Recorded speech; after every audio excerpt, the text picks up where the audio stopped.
이거 들고 가거라니 내가.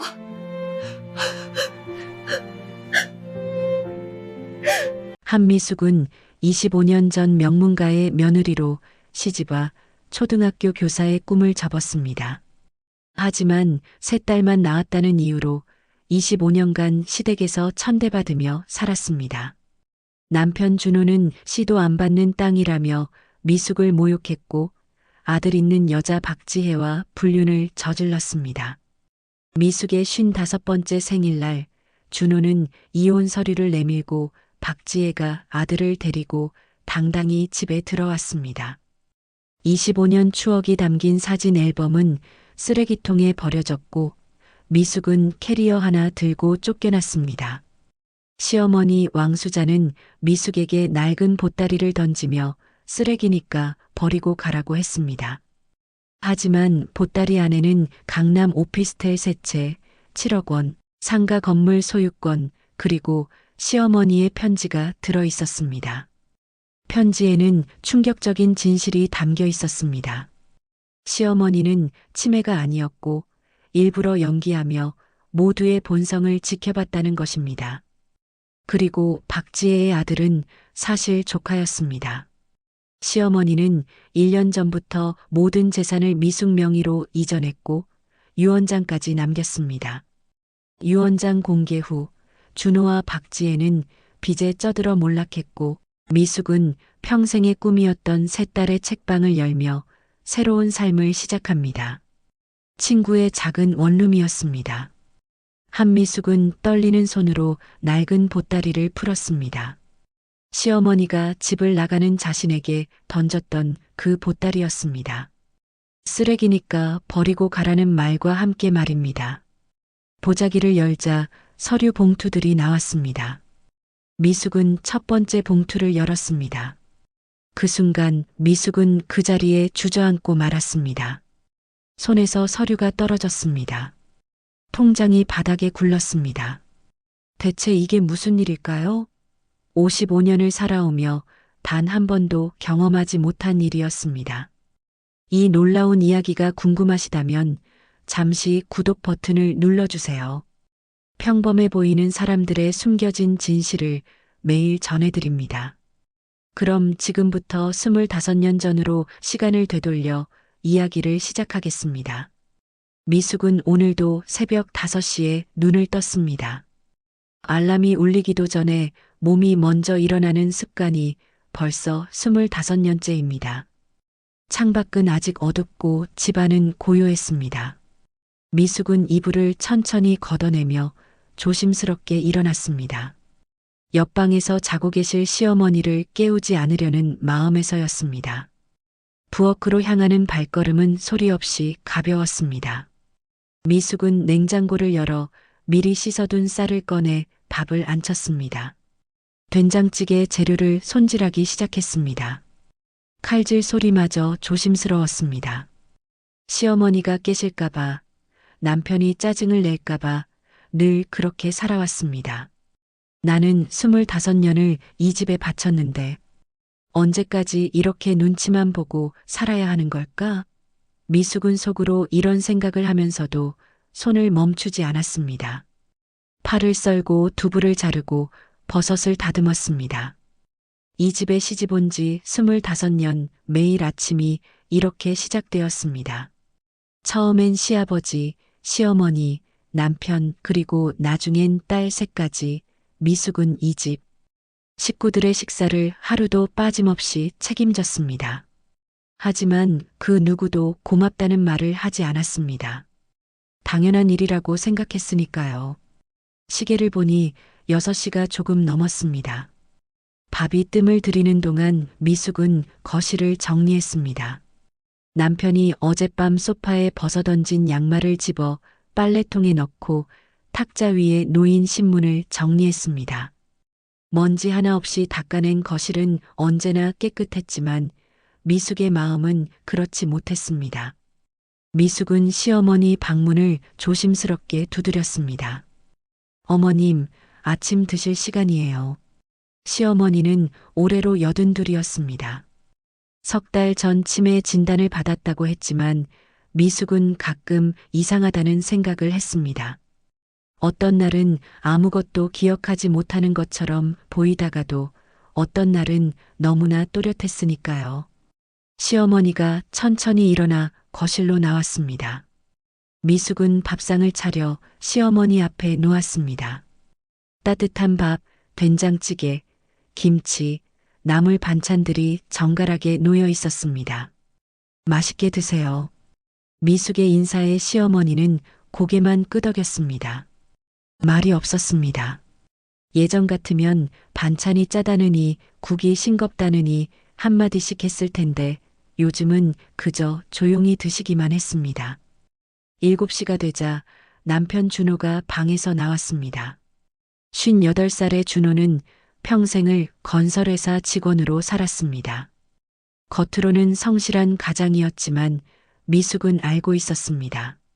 그가 얼마나 냉정한 사람인지, 얼마나 자신을 무시하는 사람인지를 말입니다. 준호는 인사 한마디 없이 식탁에 앉았습니다. 미숙은 묵묵히 밥상을 차려 남편 앞에 놓았습니다. 고맙다는 말도 수고했다는 말도 없었습니다. 늘 그랬습니다. 준호가 밥을 먹으면서 불쑥 말했습니다. 당신 딸들 결혼 자금은 준비했어? 미숙은 손을 멈췄습니다. 아직이에요. 제가 벌어놓은 돈이 어디 있어야죠. 준호는 피식 웃었습니다.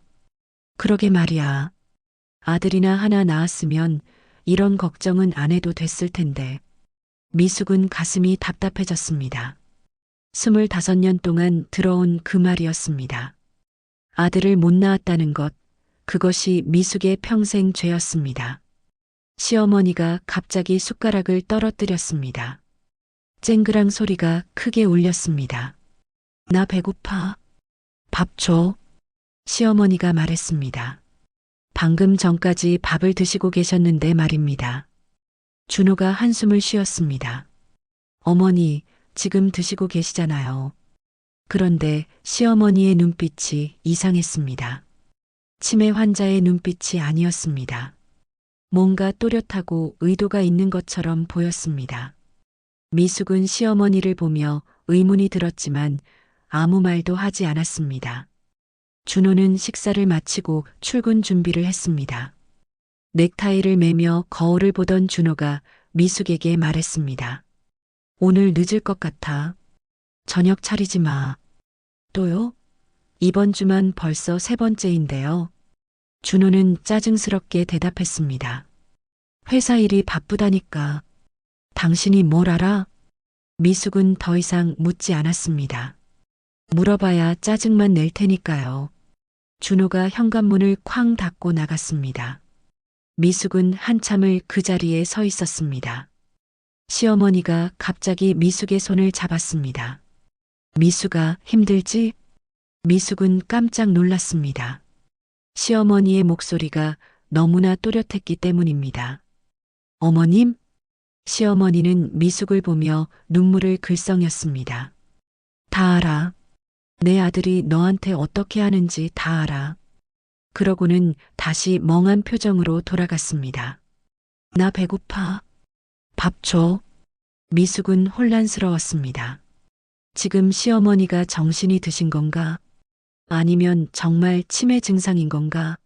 미숙은 시어머니를 방으로 모시고 다시 집안일을 시작했습니다. 설거지를 하고 빨래를 돌리고 청소를 했습니다. 오전 내내 쉬지 않고 움직였습니다. 점심때가 되자 미숙은 시어머니께 죽을 끓여드렸습니다. 시어머니는 조용히 드셨습니다. 오후가 되자 미숙은 장을 보러 나갔습니다. 시장에서 저녁 반찬 재료를 샀습니다. 준호가 안 먹는다고 했지만 혹시 몰라 준비는 해야 했습니다. 집으로 돌아오는 길 미숙은 문득 외로움을 느꼈습니다. 25년을 이렇게 살았는데 대체 내가 얻은 건 뭘까? 집에 도착해 장을 정리하는데 휴대폰이 울렸습니다. 큰딸 민재였습니다. 엄마, 나 민재야. 그래, 딸. 잘 지내니? 응. 엄마, 이번 주말에 갈게.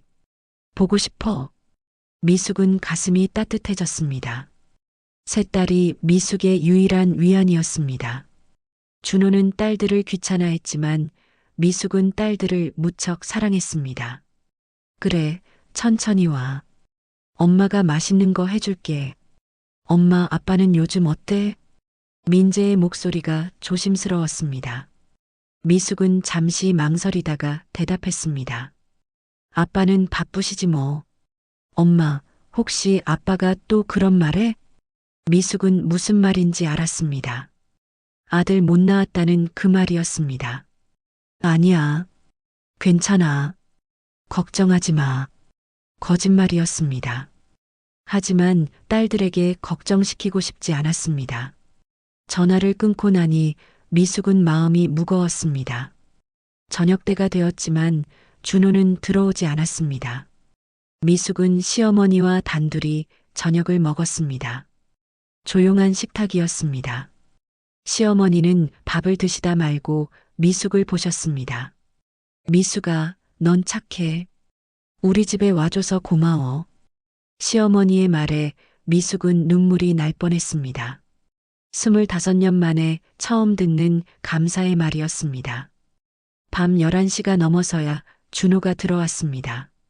술 냄새가 진동했습니다. 미숙이 물었습니다. 어디 다녀오셨어요? 회식이었어요? 준호는 대답 대신 화를 냈습니다. 내가 어디 갔다 왔는지 일일이 보고해야 돼? 당신이 뭔데? 미숙은 가슴이 철렁했습니다. 뭔가 이상했습니다. 준호의 태도가 예전보다 더 거칠어졌습니다. 준호는 샤워도 하지 않고 그대로 방으로 들어가 버렸습니다. 미숙은 거실 소파에 앉아 한참을 멍하니 있었습니다. 결혼 25년, 이게 내 인생의 전부인가? 초등학교 교사의 꿈을 접고 시집 왔는데 얻은 건 무시와 천대뿐이었습니다. 아들을 못 낳았다는 이유로 말입니다. 다음 날도 똑같았습니다. 새벽 5시에 일어나 밥을 짓고 시어머니를 모시고 남편을 챙겼습니다. 하지만 준호는 아침 식탁에서 또다시 미숙을 모욕했습니다. 이 집안이 대가 끊기는 게 다 당신 때문이야. 시도 안 받는 땅 같으니라고. 미숙은 숟가락을 들던 손을 멈췄습니다. 시어머니가 그 말을 듣고 있었습니다. 하지만 시어머니는 아무 반응도 하지 않았습니다. 그저 멍하니 밥만 드실 뿐이었습니다.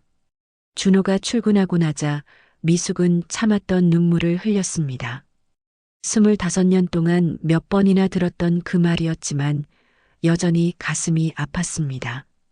세 딸을 낳고 키웠는데 왜 아들이 없다고 이렇게 천대받아야 하는 걸까? 시어머니가 조용히 미숙의 등을 토닥였습니다. 말은 없었지만 그 손길이 따뜻했습니다. 미숙은 시어머니를 보았습니다. 시어머니의 눈에 눈물이 고여 있었습니다.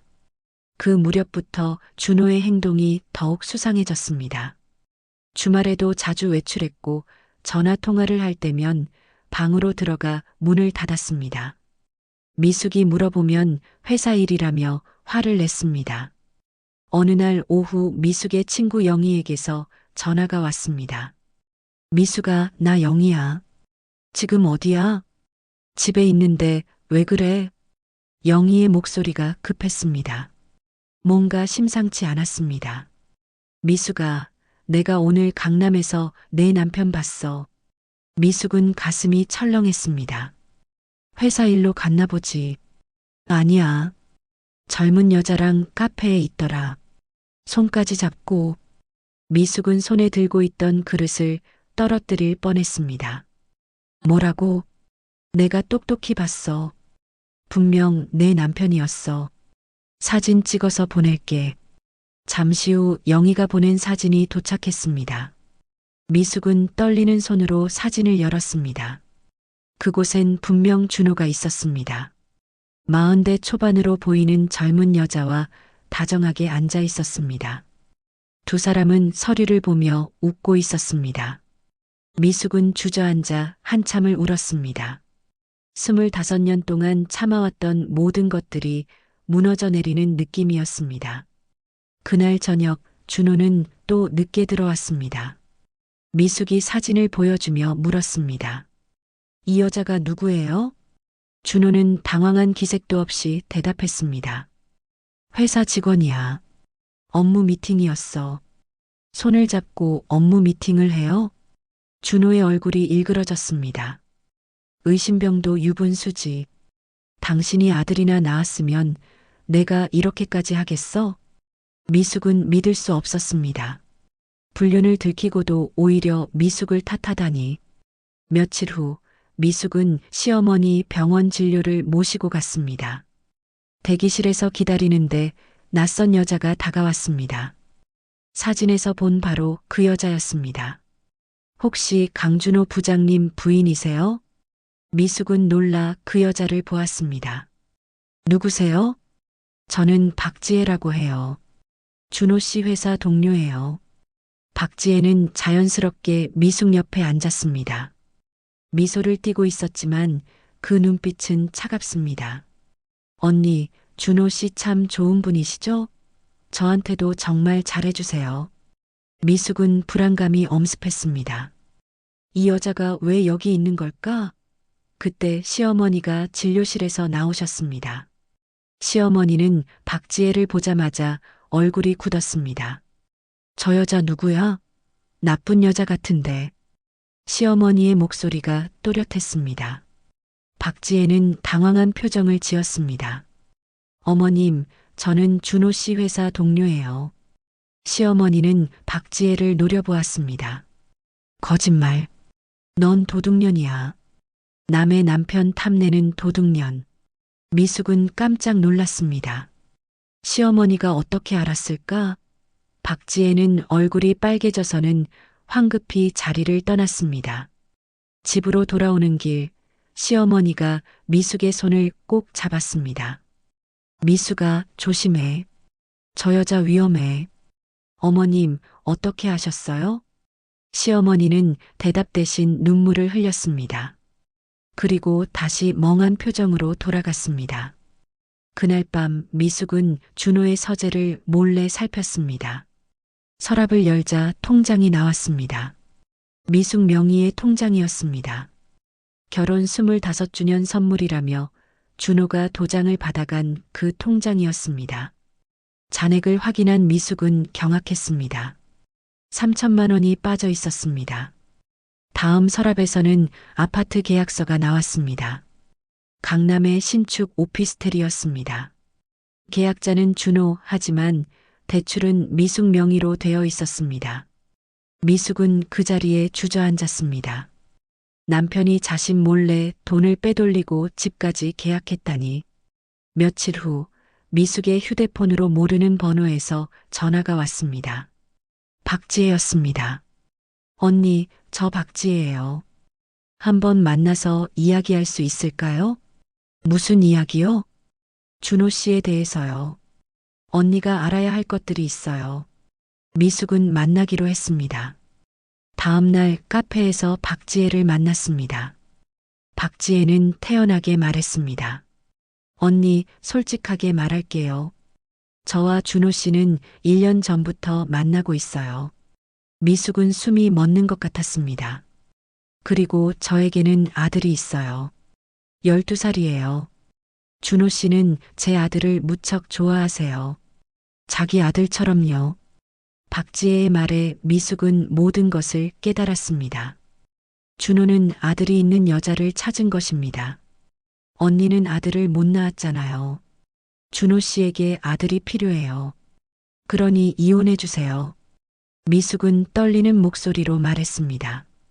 25년을 함께 살았는데 그게 말이 돼요? 박지혜는 비웃었습니다. 25년 동안 아들 하나 못 낳았잖아요. 이제 물러나세요. 미숙은 자리를 박차고 일어났습니다. 집으로 돌아오는 내내 눈물이 멈추지 않았습니다. 그날 이후 준호는 아예 집에 들어오지 않는 날이 많아졌습니다. 들어와도 미숙과 말을 섞지 않았습니다. 마치 투명인간 취급하듯이 말입니다. 미숙은 시어머니를 돌보며 하루하루를 버텼습니다. 어느 날 오후 박지혜가 집으로 찾아왔습니다. 미숙은 깜짝 놀랐습니다. 여기 왜 왔어요? 박지혜는 태연하게 거실로 들어왔습니다. 시어머님께 인사드리러 왔어요. 저 곧 이 집 며느리 될 사람이잖아요. 미숙은 화가 치밀었지만 참았습니다. 시어머니 방문을 열자 시어머니가 낮잠을 주무시고 계셨습니다. 박지혜는 시어머니를 보더니 피식 웃었습니다. 많이 늙으셨네요. 치매도 있으시고 요양원 보내야 하는 거 아니에요? 미숙은 참을 수 없었습니다. 당장 나가세요. 여긴 당신이 올 곳이 아니에요. 박지혜는 비웃으며 나갔습니다. 하지만 그날 이후로도 계속 집 근처에 나타났습니다. 마치 자기 집인 양 행세하며 말입니다. 며칠 후 미숙은 충격적인 장면을 목격했습니다. 박지혜가 시어머니 병실에 몰래 들어가는 것을 본 것입니다. 시어머니는 최근 컨디션이 나빠져 병원에 입원 중이었습니다. 미숙은 조용히 뒤를 따라갔습니다. 문틈으로 보니 박지혜가 시어머니 밥그릇에 무언가를 넣고 있었습니다. 미숙이 문을 벌컥 열었습니다. 뭐 하는 거예요? 박지혜는 당황하며 손을 숨겼습니다. 아무것도 아니에요. 그냥 어머님 식사 챙겨드리려고요. 미숙은 박지혜의 손을 잡았습니다. 손바닥에 작은 알약이 있었습니다. 이게 뭐예요? 수면제예요. 어머님이 잠을 잘 못 주무셔서요. 미숙은 경악했습니다. 의사 처방도 없이 함부로 약을 먹이면 어떡해요? 박지혜는 손을 뿌리치며 말했습니다. 어차피 오래 못 사실 뿐인데 뭐가 중요해요? 빨리 정리해야 우리도 편하잖아요. 미숙은 믿을 수 없었습니다. 사람의 목숨을 이렇게 가볍게 여기다니. 박지혜는 태연하게 병실을 나갔습니다. 그날 밤 미숙은 준호에게 이 사실을 말했습니다. 하지만 준호의 반응은 의외였습니다. 그게 뭐가 문제야? 어머니 편하게 해드리려는 거잖아. 시어머니를 죽이려는 건데 뭐가 문제가 아니에요? 준호는 화를 냈습니다. 죽이다니 무슨 말을 그렇게 해? 지혜 씨는 어머니를 위해서 한 거야. 미숙은 남편과 대화가 통하지 않는다는 것을 깨달았습니다. 준호는 이미 박지의 편이었습니다. 다음 날 미숙이 집에 돌아오니 거실이 어질러져 있었습니다. 자신의 옷장이 열려 있었고 옷들이 바닥에 널려 있었습니다. 미숙이 방으로 달려가자 박지혜가 미숙의 옷을 쓰레기 봉투에 담고 있었습니다. 뭐 하는 거예요? 박지혜는 태연하게 대답했습니다. 이 낡은 옷들 다 버려야죠. 제가 이사 오면 자리도 필요하고요. 미숙은 박지혜에게 달려가 쓰레기 봉투를 빼앗으려 했습니다. 하지만 박지혜는 비웃으며 봉투를 던져버렸습니다. 언니, 이제 포기하세요. 준호 씨는 저를 선택했어요. 그때 준호가 집에 들어왔습니다. 미숙은 준호에게 말했습니다. 당신, 이 사람이 내 옷을 버리고 있어요. 준호는 미숙이 아니라 박지혜를 안아주었습니다. 지혜 씨, 괜찮아요? 당신이 놀랐겠어요. 미숙은 믿을 수 없었습니다. 남편이 자신이 아니라 불륜녀를 걱정하다니. 당신들 정말 미쳤어요. 미친 건 당신이야. 아들도 못 낳은 주제에 아직도 이 집에 있는 게 미친 거지. 준호의 말에 미숙은 무너졌습니다. 박지혜가 거실로 나가며 소파에 앉았습니다. 마치 이미 이 집 주인인 것처럼 말입니다. 며칠 후 큰딸 민재가 집에 왔습니다. 민재는 집안 분위기가 이상하다는 것을 눈치챘습니다. 엄마, 무슨 일 있어? 미숙은 딸에게 모든 것을 말했습니다. 민재는 분노했습니다. 아빠한테 가서 따져볼게요. 하지만 준호는 딸에게도 냉정했습니다. 민재야, 내가 끼어들 일이 아니야. 어른들 일이니까. 아빠, 엄마가 25년 동안 우리 가족을 위해 희생했는데 이럴 수 있어요? 준호는 코웃음을 쳤습니다. 희생? 밥 먹여주고 재워준 게 희생이야? 그리고 넌 아들이었으면 좋았을 텐데. 민재는 눈물을 흘렸습니다. 아버지에게 이런 말을 들을 줄은 몰랐습니다. 그날 밤 시어머니가 병원에서 돌아왔습니다. 상태가 많이 나빠진 것 같았습니다. 미숙이 시어머니를 모시고 방으로 들어가는데 시어머니가 미숙의 손을 꼭 잡았습니다.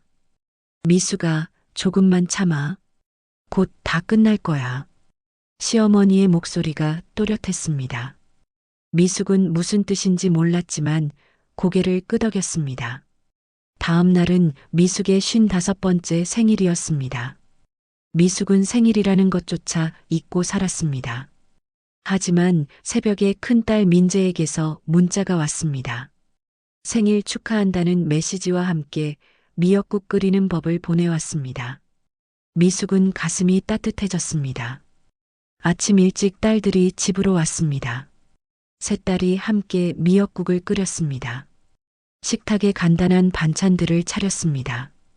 미숙은 고마웠습니다. 그래도 딸들이 있어서 다행이라고 생각했습니다. 식탁에 앉으려는 순간 준호가 방에서 나왔습니다. 그리고 미역국 상을 보더니 얼굴이 일그러졌습니다. 뭐야, 이거 생일이라고 차린 거야? 준호가 갑자기 식탁을 발로 찼습니다. 그릇들이 공중으로 튀었습니다. 미역국이 바닥에 쏟아졌습니다. 딸들이 비명을 질렀습니다. 미숙은 입을 막고 충격에 휩싸였습니다. 아빠, 왜 그러세요? 민재가 소리쳤습니다. 하지만 준호는 주머니에서 서류를 꺼내 미역국 위에 던졌습니다. 이혼 서류야. 도장 찍어. 오늘 당장. 준호의 목소리는 차갑고 단호했습니다.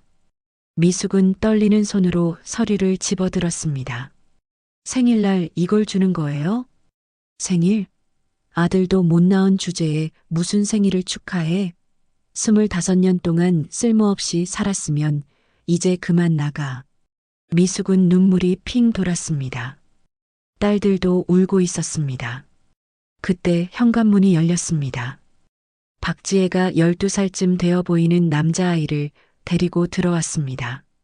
여보, 나왔어요. 박지혜는 마치 이미 이 집 주인인 듯 당당하게 거실로 들어왔습니다. 아이도 함께였습니다. 당신 왜 벌써 왔어? 준호가 당황한 표정으로 물었습니다. 오늘 이혼 서류 받는다고 했잖아요. 그래서 우리 아들 데리고 일찍 왔죠. 박지혜는 거실을 둘러보며 말했습니다. 여기가 우리 집이에요, 민수야. 아이가 소파에 앉으며 말했습니다. 엄마, 여기 좋은데요. 저 방은 제 방이에요? 미숙은 믿을 수 없었습니다. 자신의 생일날 자신의 집에서 남편의 불륜녀가 아이까지 데리고 와서 주인 행세를 하다니. 당장 나가요. 미숙이 소리쳤습니다. 하지만 박지혜는 비웃었습니다. 제가 왜 나가요? 곧 이 집 주인이 될 사람인데요. 박지혜는 미숙의 방으로 들어가더니 옷장을 열었습니다. 그리고 미숙의 옷들을 꺼내 바닥에 던지기 시작했습니다. 이 낡은 옷들은 다 버려야겠어요. 아줌마 취향 진짜 촌스럽다. 미숙이 박지혜를 막으려 했지만 준호가 미숙의 팔을 잡았습니다. 가만히 있어. 지혜 씨가 정리하는 거니까. 미숙은 남편의 손을 뿌리쳤습니다. 박지혜는 침대 밑에서 큰 상자를 꺼냈습니다. 미숙이 25년 동안 모은 딸들의 사진 앨범이었습니다. 첫돌 사진부터 졸업사진까지 모든 추억이 담긴 앨범이었습니다. 이런 것도 다 버려야죠. 지저분하게. 박지혜가 앨범을 쓰레기통에 던졌습니다. 미숙은 무릎을 꿇고 울부짖었습니다. 그건 안 돼요. 제발 그것만은. 하지만 박지혜는 계속해서 앨범들을 쓰레기통에 던져 넣었습니다. 딸들의 모든 추억이 쓰레기가 되었습니다. 엄마. 딸들이 달려와 미숙을 안았습니다. 네 사람은 서로 껴안고 울었습니다. 준호는 그 모습을 보며 차갑게 말했습니다. 울음 그만하고 짐이나 싸. 10분 안에 나가지 않으면 경찰 부른다. 미숙은 떨리는 몸으로 일어났습니다. 캐리어 하나에 옷가지를 담았습니다. 25년의 삶이 고작 캐리어 하나였습니다. 그때 시어머니 방문이 벌컥 열렸습니다. 시어머니가 손에 낡은 보따리를 들고 나왔습니다. 시어머니는 보따리를 미숙에게 던졌습니다. 이거나 들고 나가. 나가면서 버리고 가거라. 시어머니의 목소리는 차갑습니다. 미숙은 보따리를 받아들었습니다. 무거웠습니다. 어머님, 저한테 왜 이러세요? 하지만 시어머니는 방으로 들어가 버렸습니다. 준호가 미숙을 밀었습니다. 빨리 나가. 박지혜가 현관문을 활짝 열었습니다. 다신 돌아오지 마세요. 미숙은 캐리어와 보따리를 들고 집을 나섰습니다. 딸들이 따라 나왔지만 준호가 막았습니다. 대문을 나서는 순간 뒤에서 샴페인 터지는 소리가 들렸습니다. 준호와 박지혜가 축하하고 있었습니다. 미숙은 뒤를 돌아보지 않고 걸었습니다. 25년을 살았던 집이었지만 이제 더 이상 자신의 집이 아니었습니다. 미숙은 걸었습니다. 어디로 가야 할지 몰랐습니다. 그저 걷기만 했습니다. 눈물이 흘렀지만 닦지 않았습니다. 캐리어를 끌며 한참을 걸었습니다. 보따리는 어깨에 메고 있었는데 점점 무거워졌습니다. 친구 영희에게 전화를 걸었습니다. 영희야, 나 미숙이야. 잠깐 내 집에 갈 수 있을까? 당연하지. 당장 와. 주소 보낼게. 1시간 후 미숙은 영희의 작은 원룸에 도착했습니다. 영희가 문을 열자마자 미숙을 꼭 안아주었습니다. 미숙아, 괜찮아? 미숙은 대답 대신 울기만 했습니다. 영희는 미숙을 안으로 안내했습니다. 따뜻한 차를 내왔습니다. 일단 씻고 쉬어. 천천히 이야기하자. 미숙은 샤워를 하고 나왔습니다. 조금 진정이 되었습니다. 영희가 준비한 간단한 음식을 먹었습니다. 그리고 캐리어와 보따리를 정리하기 시작했습니다. 그런데 보따리가 마음에 걸렸습니다. 시어머니가 쓰레기라고 했지만 왜 이렇게 무거운 걸까? 미숙은 보따리를 풀기 시작했습니다. 낡은 보자기를 열었습니다. 안에서 서류 봉투들과 통장, 그리고 편지가 나왔습니다. 이게 뭐지? 미숙은 첫 번째 봉투를 열었습니다. 그 순간 손이 멈췄습니다. 건물 소유권 이전 완료 서류였습니다. 강남 오피스텔 세 채가 미숙 명의로 되어 있었습니다. 날짜는 1년 전이었습니다. 이럴 수가. 미숙은 떨리는 손으로 다음 봉투를 열었습니다. 통장이었습니다. 미숙 명의였습니다. 잔액을 확인한 순간 미숙은 그 자리에 주저앉았습니다. 7억 원이 들어 있었습니다. 오피스텔 임대 수익이 매달 자동으로 입금되고 있었습니다. 또 다른 서류를 펼쳤습니다. 강북상가 건물 소유권 이전 서류였습니다. 이것도 미숙 명의였습니다. 미숙은 믿을 수 없었습니다. 마지막으로 편지를 펼쳤습니다. 시어머니 왕수자의 자필이었습니다. 미숙은 떨리는 목소리로 편지를 읽기 시작했습니다. 미숙아, 이 편지를 읽을 때쯤이면 너는 이미 집을 나왔겠지. 나는 내가 쫓겨날 것을 오래전부터 알고 있었다. 내 아들의 본성을 알았으니까. 미숙아, 나는 치매가 아니다. 일부러 치매인 척했다. 내 아들과 손자들, 그리고 박지혜의 본성을 보고 싶었다. 과연 누가 진짜 나를 사랑하는지, 누가 재산만 노리는지 확인하고 싶었다. 미숙은 눈물을 흘리며 계속 읽었습니다. 너는 25년 동안 아들 못 낳았다고 천대받았다. 하지만 너는 세 딸을 훌륭하게 키웠고 나를 친딸처럼 모셨다. 박지혜가 데려온 그 아이는 내 손자가 아니다. 피 한 방울 안 섞인 남의 자식이다. 나는 이미 알고 있다. 박지혜가 조카를 아들이라고 속이고 있다는 것을, 그런 아이에게 내 재산이 가는 것을 절대 허락할 수 없다. 미숙의 손이 떨렸습니다. 시어머니가 모든 것을 알고 계셨다니. 내 재산은 모두 너에게 준다. 1년 전에 이미 내 명의로 이전했다. 공증도 받았고 유언장도 작성했다. 내 아들은 법적 유류분만 받을 것이다. 진짜 내 손녀들 민재와 민지와 민서에게 잘 전해다오. 할머니가 사랑한다고. 너는 자유롭게 살아라.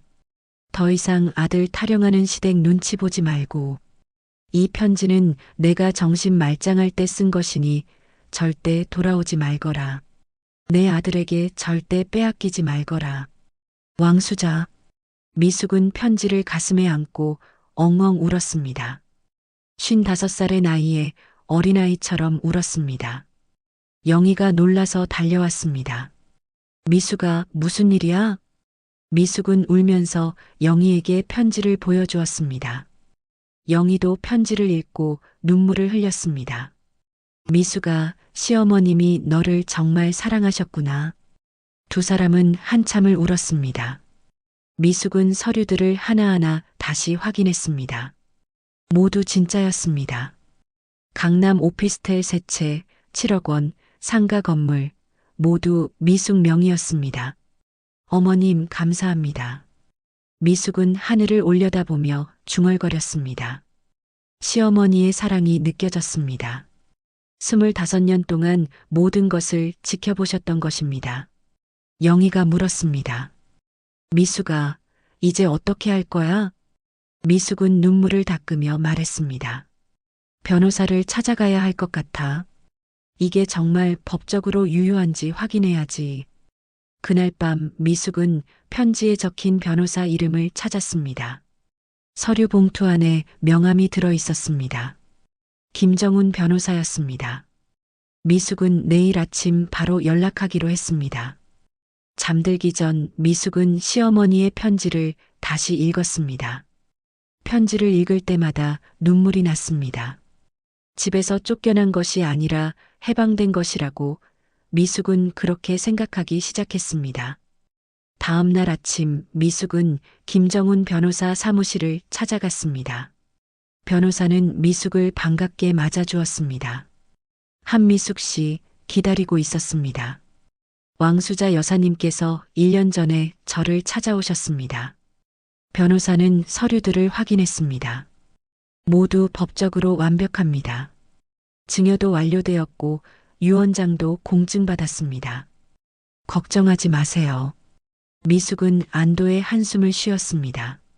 하지만 변호사의 다음 말에 가슴이 철렁했습니다. 그런데 왕 여사님 상태가 많이 안 좋으시다고 들었습니다. 혹시 무슨 일이 있으면 바로 연락 주세요. 미숙은 고개를 끄덕였습니다. 사무실을 나서는데 휴대폰이 울렸습니다. 병원에서 온 전화였습니다. 보호자분이신가요? 환자분이 위급합니다. 빨리 오세요. 미숙은 급하게 병원으로 달려갔습니다. 중환자실 앞에는 준호와 박지혜가 서 있었습니다. 미숙을 보자 준호가 인상을 찌푸렸습니다. 너는 왜 왔어? 어머니가 위독하시다는데 어떻게 아나요? 미숙은 유리창 너머로 시어머니를 보았습니다. 산소 호흡기를 달고 계셨습니다. 의사가 나왔습니다. 이제 시간이 얼마 남지 않으셨습니다. 마지막 인사하세요. 미숙은 중환자실로 들어갔습니다.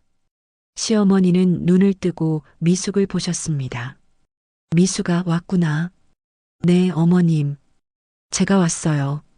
시어머니는 미숙의 손을 꼭 잡았습니다. 잘 살아라. 행복하게 살아. 내 편지 받았지? 네, 어머님. 받았어요. 정말 감사해요. 시어머니는 미소를 지었습니다. 그리고 천천히 눈을 감았습니다. 심전도 기계의 소리가 길게 울렸습니다. 시어머니가 세상을 떠나신 것입니다. 미숙은 시어머니의 손을 잡고 울었습니다. 이틀 후 장례식이 치러졌습니다. 미숙은 조문객들 틈에서 조용히 앉아 있었습니다. 준호와 박지혜는 상주석에서 조문을 받았습니다. 마치 이미 부부인 것처럼 말입니다.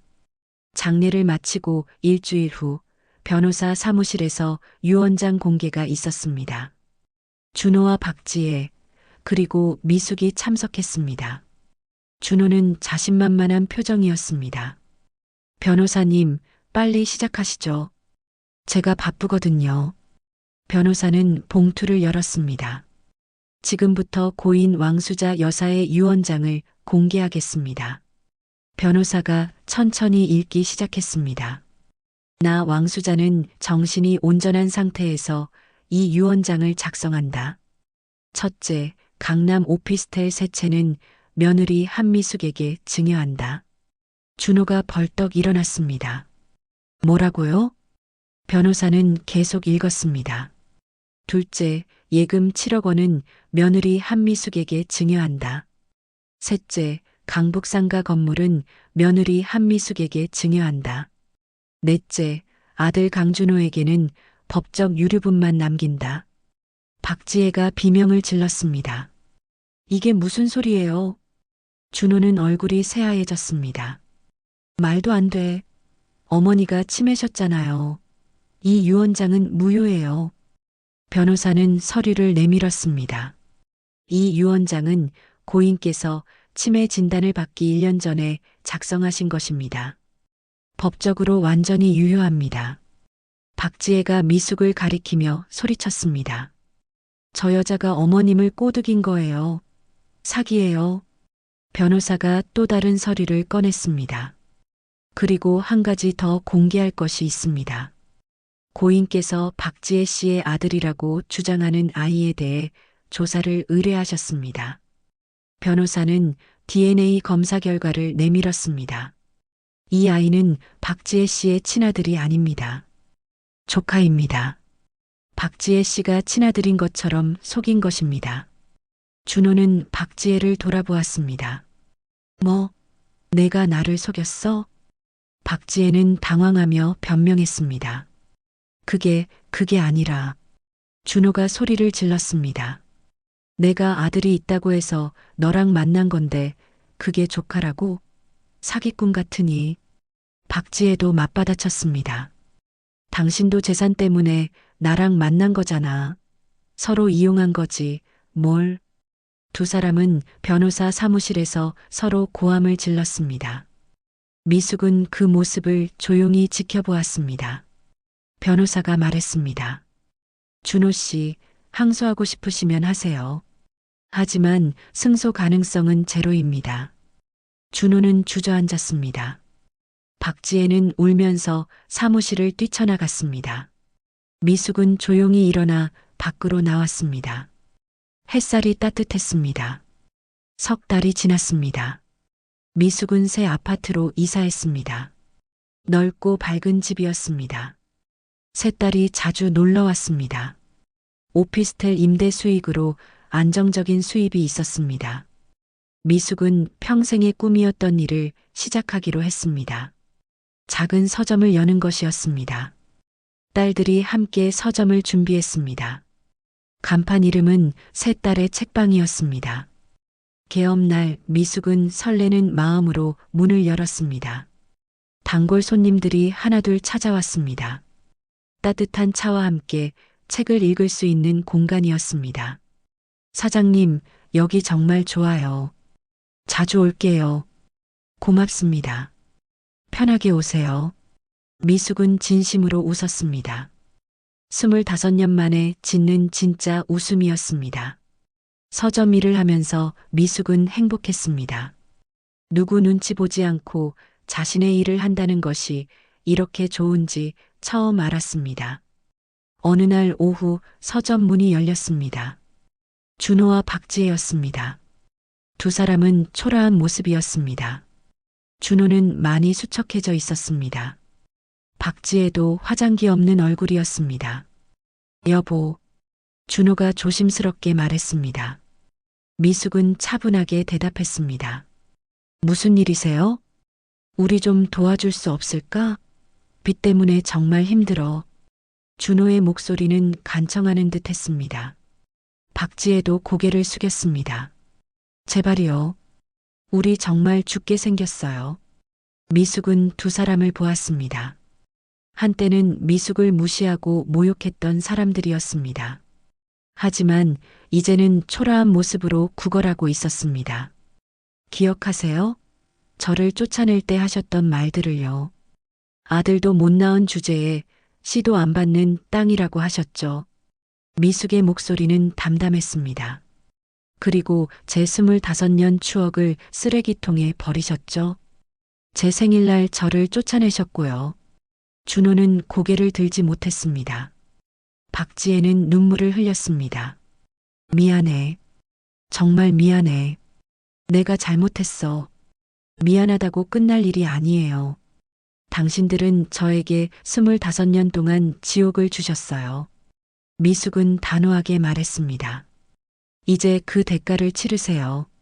스스로. 저는 더 이상 당신들과 아무 상관없어요.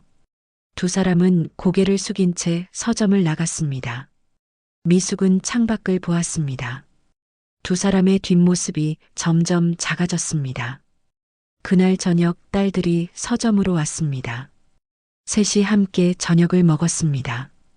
민재가 말했습니다. 엄마, 아빠가 오늘 왔었다며?